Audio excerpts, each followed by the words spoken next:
Le premier tour des qualifications à Roland-Garros c'est déjà terminé et je te fais un résumé très rapide de ces 2 jours.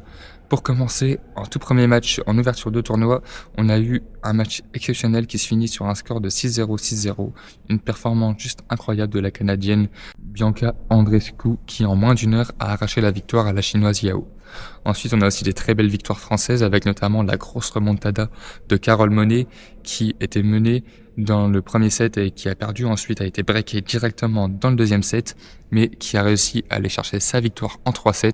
On a aussi de belles performances du côté des hommes avec Tito Androgué qui a arraché la victoire à la tête de série numéro 1 de ses qualifs, Borna Koric, et aussi bien évidemment plein d'autres Français qui ressortent victorieux qu'on retrouvera donc dès demain au deuxième tour des qualifications.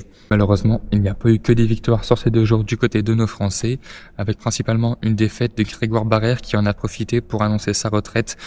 Quant à lui, Moïse Kouamé, le jeune joueur français âgé seulement de 16 ans, a fait ses premiers pas en Grand Chelem, mais n'a malheureusement pas réussi à aller chercher une victoire.